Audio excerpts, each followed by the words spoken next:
यहाँ शिवरात्रिको पूजा भइरहेछ। मेरो बुढी बुढी अनि भान्जी छोरा शिवरात्रि लागेको छ आज बुढीहरूलाई। हाम्रो भान्जी आउँदैछ। भान्जीले आज शिवरात्रिमा व्रत र शिवमाया के अरे राति सपनामा आएर सोच्छ रे भगवान्ले। त्यही भएर हाम्रो भान्जी यहाँ शिव भगवान्को व्रत मानिरहेछ, व्रत रहेछ होइन। अनि यहाँ हामी आइरहेछ हाम्रो डन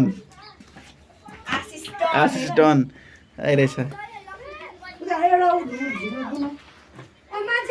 ल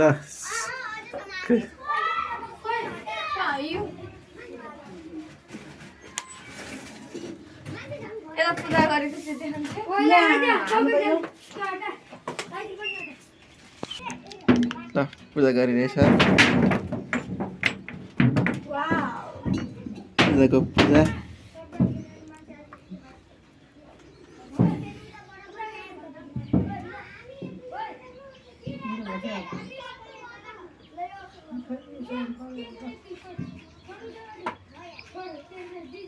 पूजा गरेछ बुढीले। यहाँ भान्जीले आज व्रत लिएर राति सपनामा आएर सोध्छ शिवजीले आज उसले तिमीलाई उत्तर दिन सकेन भने ऊ गयो। आज के सोध्छ शिव भगवान्ले सोध्छ के लागि व्रत बस्यो भने सोध्छ नि त आज। त्यही भएर शिव जस्तो पति पाउनु लागि मैले शिव जस्तै पाएर तपाईँ पाएको अनि त्यतिखेर भान्जीले नि त्यस्तै पाउनुलाई भनेर बस्नु अरे के। ए त्यो कुरो बच्चालाई उहाँ शिव भगवान लागेको छ।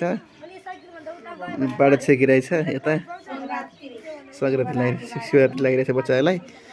बाटो लागिरहेछ।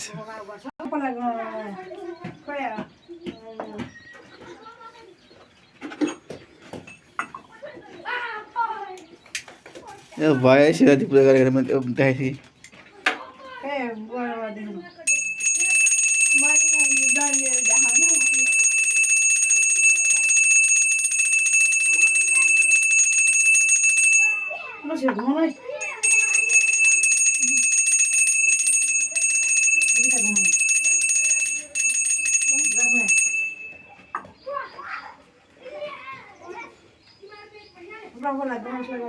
गणेश लगाएर भान्जी अब सिन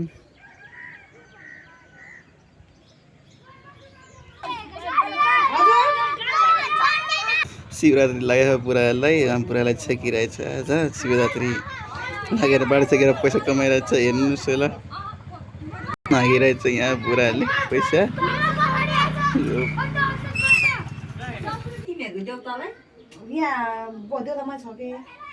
के अरे भान्जी आज के अरे यो व्रत लिन्छ नि होइन। भगवान्ले शिव भगवान्ले सपनामा आएर सोध्छ कसको लागि व्रत बसेको त्यो उत्तर दिनु आज मैले शिव भगवान्को व्रत लिएछु। आज मेरो सपनामा आएर सोध्नु र म उत्तर दिन्छु। अनि धादिङ र के अरे धादिङ र चपुर फाट्यो नि त्यही भएर राम्रो ढोके बुढी।